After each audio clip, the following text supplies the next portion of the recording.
Welcome to my channel! Learn with Teacher Annie!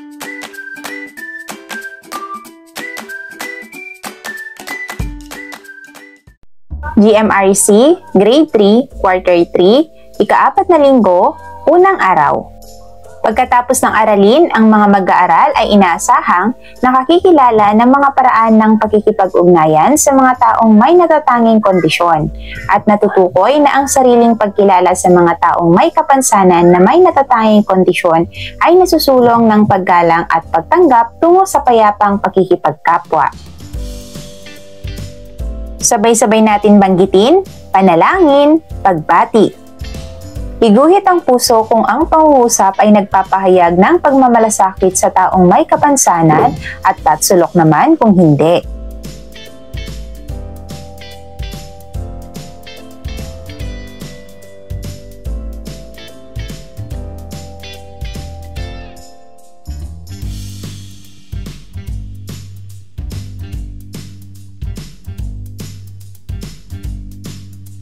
Ayusin ang mga salitang ito na may kinalaman sa pakikipag-ugnayan sa mga taong may kapansanan o PWD.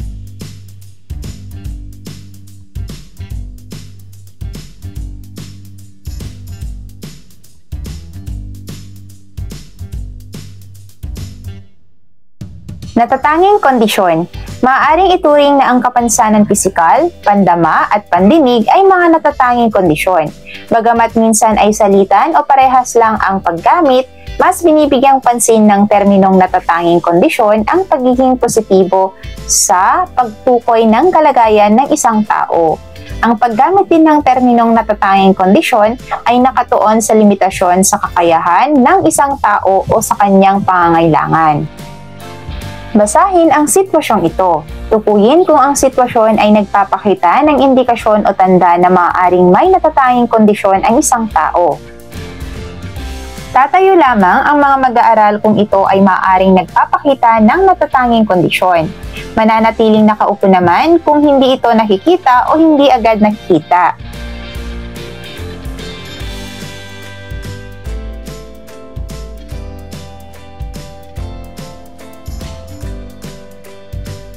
Ang tawag sa mga ganitong uri ng kagamitan o aparato ay prosthetics.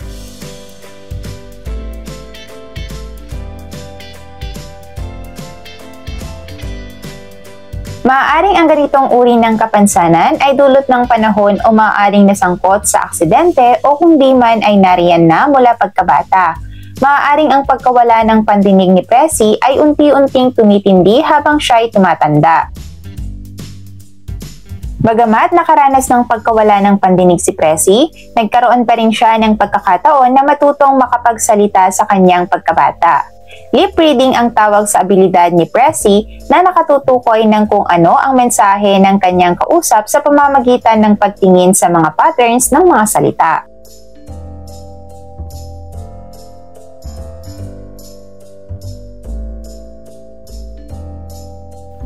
Ang ganitong uri ng obserbasyon ay hindi laging nangangahulugang may kapansanan agad ang tao.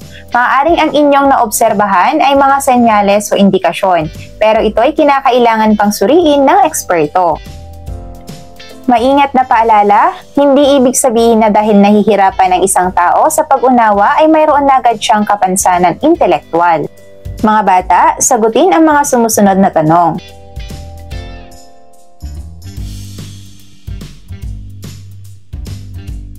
Ang mga sitwasyon ay nagpakita sa atin na ang ilang uri ng mga kapansanan ay madalas nakikita. Ngunit mayroon ding uri ng kapansanan na hindi natin nakikita, pero maaari nating mapansin o maobserbahan. Kinakailangan ang maingat na pagkilala sa kung ano ang ating nakikita dahil tayo ay hindi mga eksperto upang masabing ang isang tao ay mayroong kapansanan, lalo na sa uri ng kapansanang hindi nakikita. Ang kapansanan ay malawak at iba't iba. May mga kapansanang nariyan na mula kapanganakan, may ilang dulot ng aksidente, at ang iba naman ay maaaring dulot ng panahon.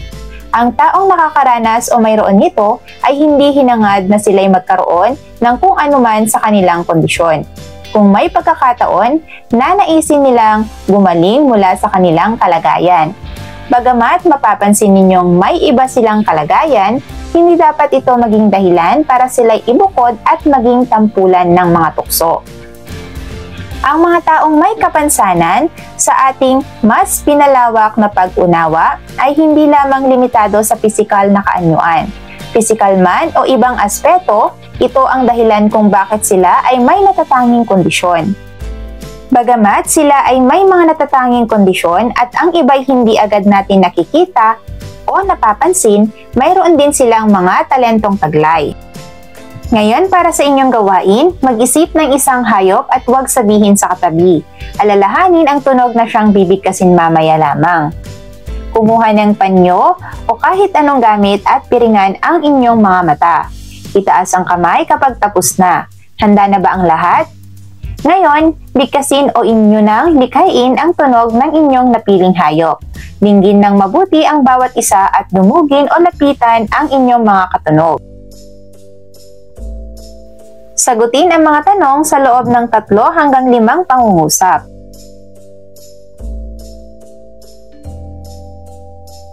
Paano tayo makikipag-ugnayan ng may pagkilala, pagtanggap at paggalang sa mga taong may natatanging kondisyon?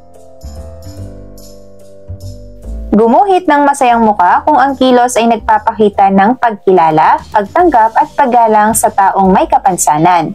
Malungkot na muka naman kung hindi.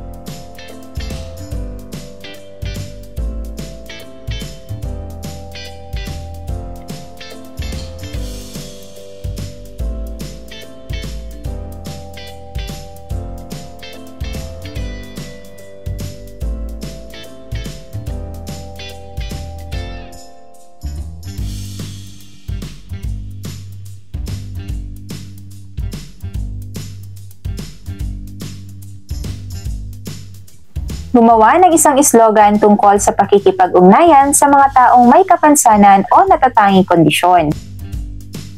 Day 2. Pagkatapos ng aralin, ang mga mag-aaral ay inaasahang na iisa-isa ang mga paraan ng pakikipag-ugnayan sa mga taong may natatanging kondisyon at naiuugnay na ang sariling pagkilala sa mga taong may kapansanan na may natatanging kondisyon ay nagsusulong ng paggalang at pagtanggap tungo sa payapang pakikipagkapwa. Sabay-sabay nating bigkasin, panalangin, pagbati. Sa araw na ito, kayo ay inaasahang makapag-iisa ng mga paraan ng pakikipag-ugnayan sa mga taong may natatanging kondisyon. At may uugnay na ang sariling pagkilala sa mga taong may kapansanan na may natatanging kondisyon ay nagsusulong ng paggalang at pagtanggap tungo sa payapang pakikipagkapwa. Ayusin ang mga salitang ito.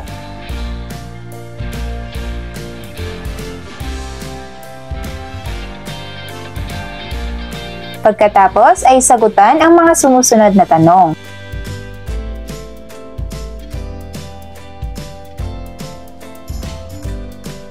Ang karapatan ay tumutukoy sa mga karapatang pantao na dapat tinatamasa ng bawat isa.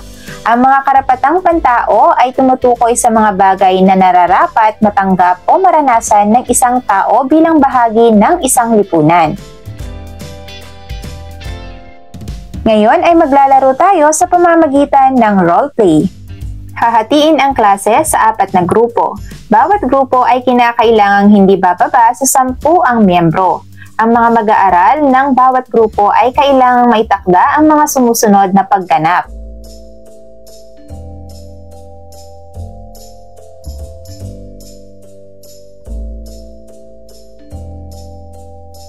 Panuto. Una, bawat grupo ay kailangang makabuo ng isang miniature na bahay. Pangalawa, siguraduhin dapat makabuo ng miniature na bahay sa loob ng 5 hanggang 10 minuto. At pangatlo, maaaring gumamit ng mga bagay na matatagpuan dito lamang sa loob ng silid-aralan. Batay sa sinagawang aktibidad at inyong mga pagganap, sasagutin natin ang ilan sa mga katanungan na aking babanggitin.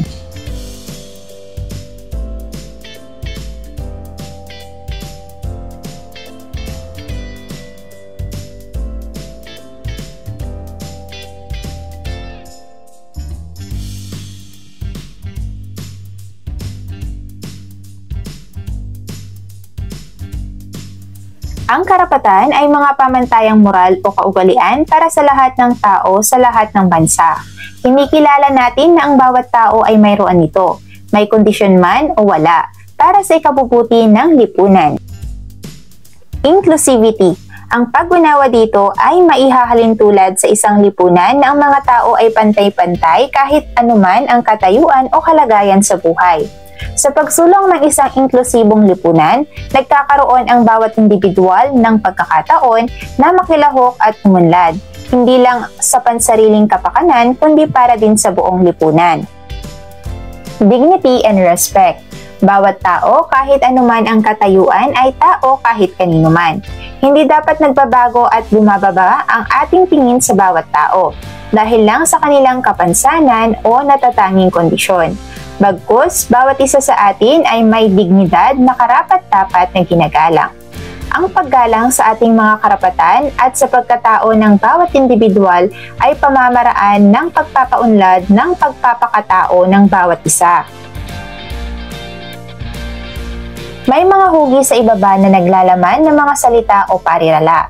Kopyahin ang lahat ng ito sa inyong sagutang papel. Pagkatapos kopyahin, hulayan ang hugis na nagpapakita ng kanais-nais at nararapat para sa lahat ng tao, may kapansanan o natatanging kondisyon man o wala.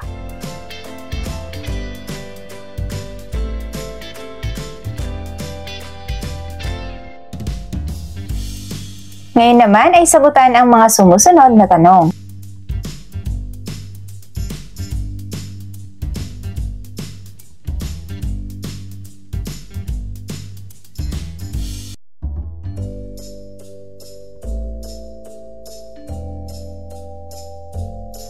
Isulat ang akmang salita na nasa loob ng panaklong.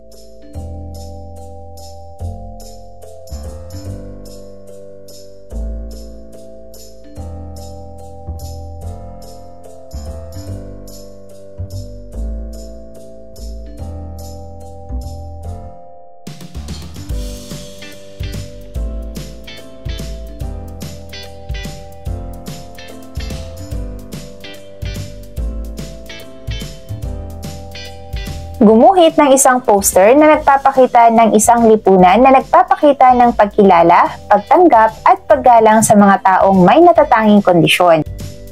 Day 3. Pagkatapos ng aralin, ang mga mag-aaral ay inaasahang nakapagmumungkahi ng mga wastong paraan ng pakikipag-ugnayan batay sa kalagayan ng mga taong may natatanging kondisyon at naipaliliwanag ng sariling pagkilala sa mga taong may kapansanan na may natatanging kondisyon ay nagsusulong ng paggalang at pagtanggap tungo sa payapang pakikipagkapwa. Sabay-sabay natin bigkasin, panalangin, pagbati. Tukuyin ang akmang salita na nasa loob ng panaklong.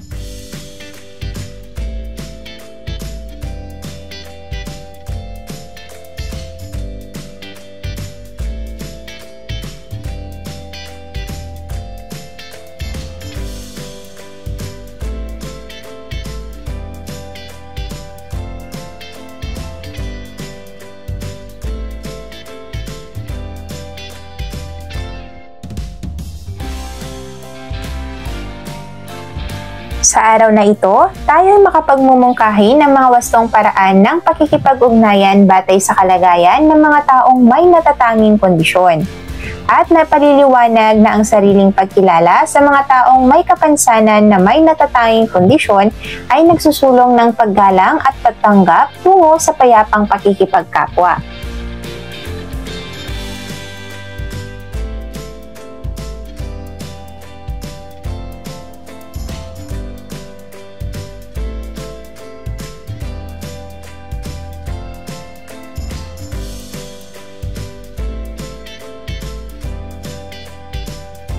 Inklusibo. Ito ay ang prinsipyong nagtatakda na walang dapat na inaapi o itinatakwil dahil lamang sa kanyang katangian. Ito ang pagsama ng lahat, anuman ang estado sa buhay o lipunan, babae man o lalaki, kahit anong relihiyon, at kung ano paman ang lahing kinabibilangan. Ang sumasaklaw sa pagtataguyod ng payapang pakikipagkapwa ay ang pagkilala sa karapatan ng bawat tao. Nagiging inklusibo ito kung ipinapakita natin ang pagkilala, pagtanggap at paggalang sa ating kapwa. May natatanging kondisyon man o wala. Kinakailangan natin na walang definitibo o tiyak na formula o reseta sa pamamaraan ng wastong pakikipag-ugnayan. Ang kinakailangan nating maitalima sa ating puso at isip ay ang pagpapalaganap ng kabutihan, pagmamalasakit at paggalang sa lahat ng tao tungo sa payapang pakikipagkapwa. Kinakailangan ang ating maingat na pagpapasya at matyagang pag-unawa sa pamamaraan ng ating pagkilala sa kalagayan o kondisyon ng bawat individual na siyang huhubog ng ating mga kasanayan na nagdudulot ng kabutihan. Batay sa ilang mga naisulat natin na mga hindi magandang ehemplo ng pagtawag o panunukso sa mga taong may natatanging kondisyon, bakit kaya ginagawa ito ng ibang tao?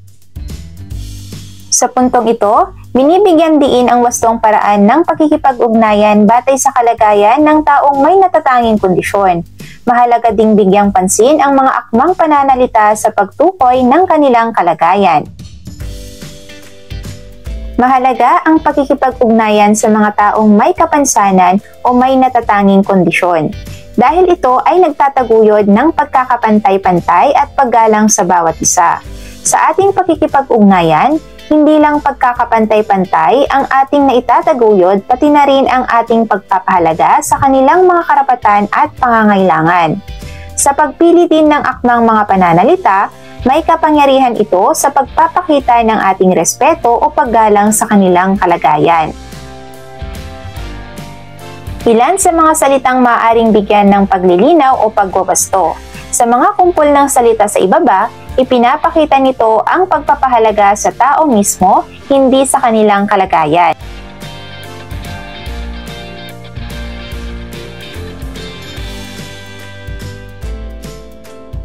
Batay sa mga uri ng kapansanang ating tinalakay noong mga nagdaang araw, mapapansin ninyong mayroon ding mga akmang pamamaraan o wastong pakikipag-ugnayan.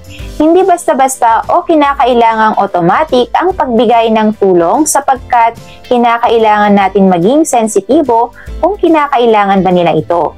Ngunit kailangan nating tandaan na hindi dahil sa hindi dapat automatic ang pagtulong ay hindi na rin tayo tutulong. Mas mahalaga na nariyan ang pagkukusa at busilak ng puso na laging handa sa pagtulong. Isulat kung ano ang inyong gagawin sa bawat sitwasyon.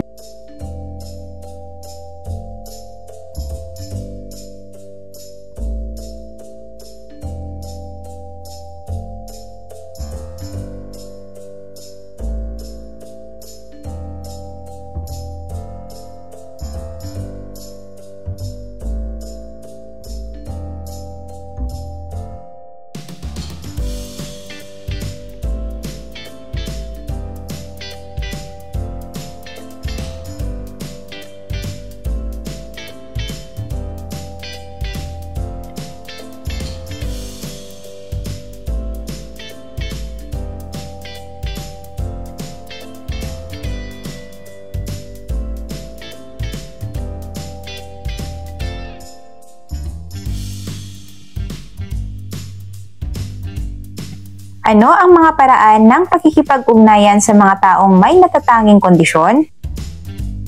Nakalista sa ibaba ang mga salitang ating tinalakay kanina na nakategoryang respectful o disrespectful. Gumamit ng puso kung ito ay respectful. Malungkot na mukha naman kung ito ay disrespectful.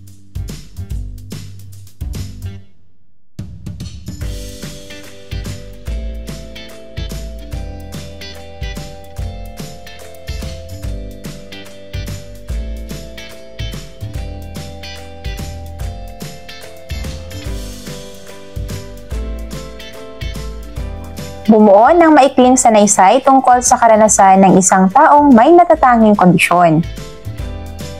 Day 4. Pagkatapos ng aralin, ang mga mag-aaral ay inaasahang na ipakikita ang pagiging magalang sa mga taong may natatanging kondisyon sa pamamagitan ng wastong pakikipag-ugnayan. at napatutunayan na ang sariling pagkilala sa mga taong may natatanging kondisyon ay nagsusulong ng paggalang at pagtanggap tungo sa payapang pakikipagkapwa. Sabay-sabay nating banggitin, panalangin, pagbati. Sa araw na ito, ipakikita natin ang pagiging magalang sa mga taong may natatanging kondisyon sa pamamagitan ng wastong pakikipag-ugnayan. Napatutunayan na ang sariling pagkilala sa mga taong may natatanging kondisyon ay nagsusulong ng paggalang at pagtanggap tungo sa payapang pakikipagkapwa.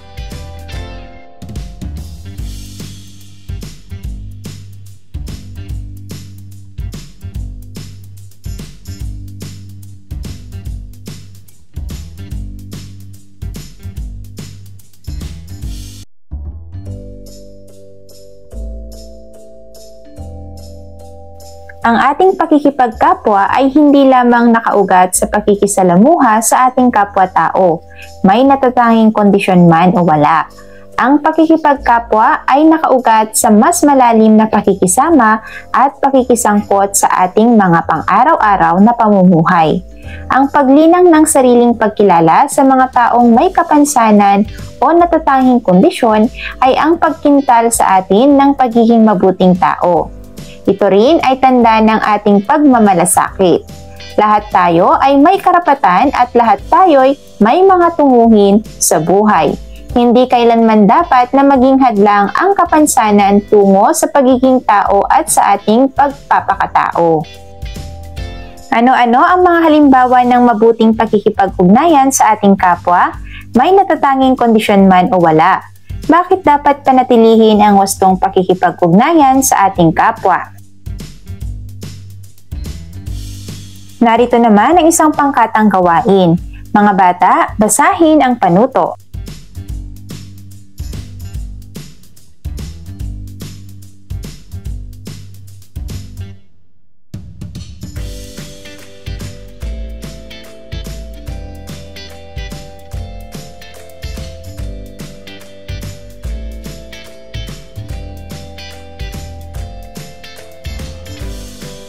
Sa bahaging ito ng pagtatapos ng aralin, mabibigyang pansin na ang mga taong may kapansanan o natatanging kondisyon ay mga kakayahan na kaya din nilang gawin katulad ng mga taong walang kapansanan.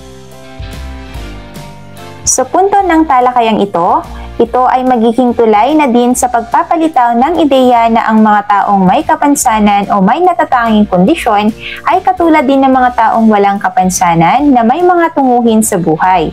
Hindi kailanman dapat na gawing hadlang ang kapansanan sa pagkamit ng pangarap sa buhay.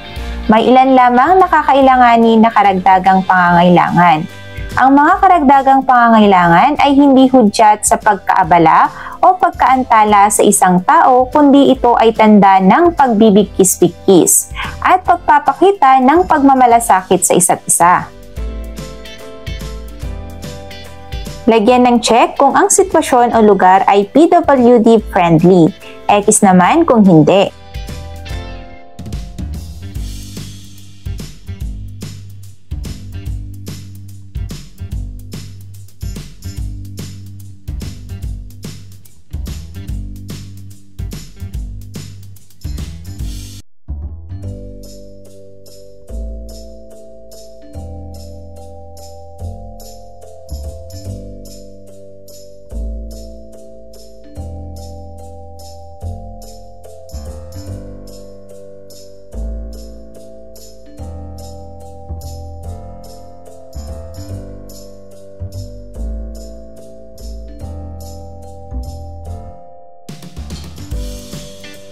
Ano ang mga paraan ng pakikipag-ugnayan sa mga taong may natatanging kondisyon?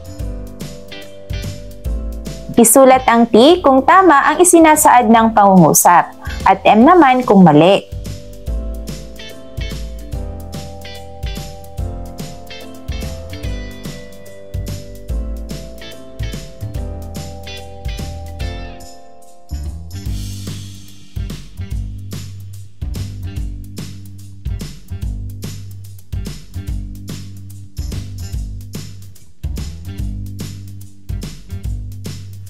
Gumawa ng liham para sa Pangulo ng Pilipinas o kalihim ng kagawaran ng kalusugan o opisyal na lungsod ng munisipyo.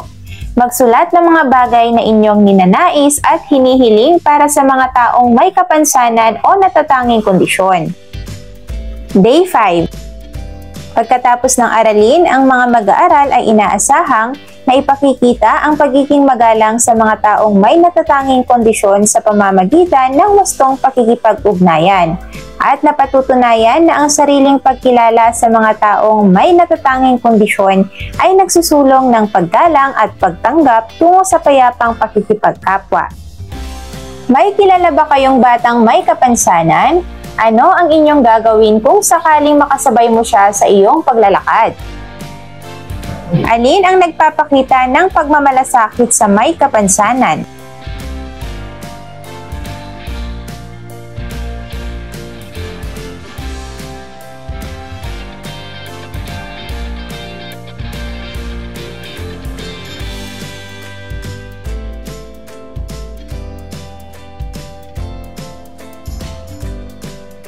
Tandaan, ang pag-unawa sa damdamin at sitwasyon ng mga taong may kapansanan ay dapat nating bigyang halaga. Narito ang ilang mga halimbawa na gawain na nagpapakita ng pagmamahal at paggalang sa mga taong may kapansanan.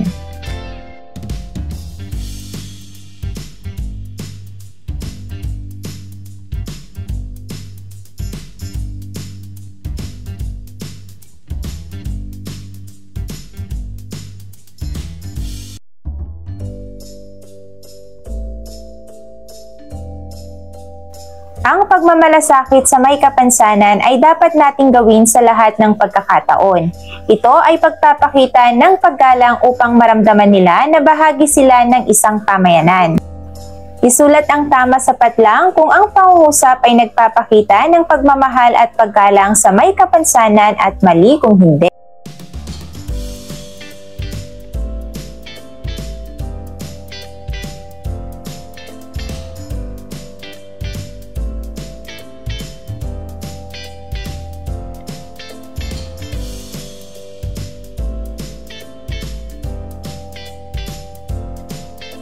Lagyan ng check sapat lang kung ang pangungusap ay nagpapakita ng pagmamalasakit at paggalang at X naman kung hindi.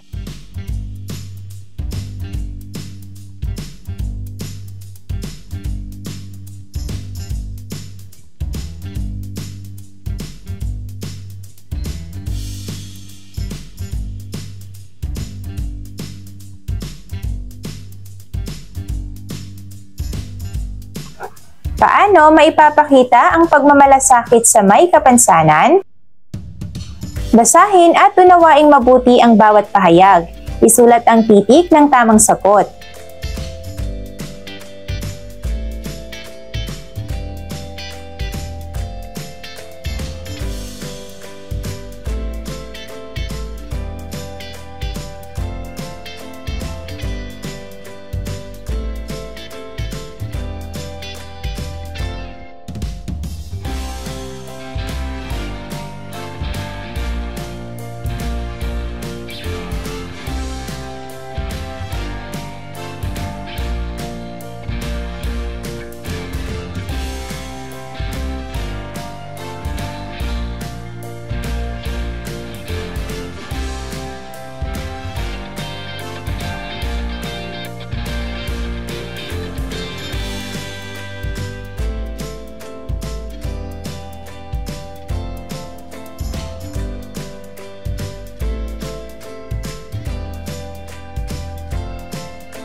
Iguhit ang puso sapat lang kung ito ay nagpapakita ng pagmamahal at paggalang sa may kapansanan at bilog naman kung hindi.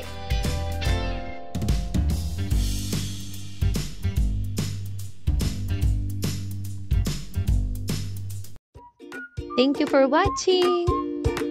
Also, don't forget to like, share, subscribe, and click the notification bell for you to be updated on our latest videos.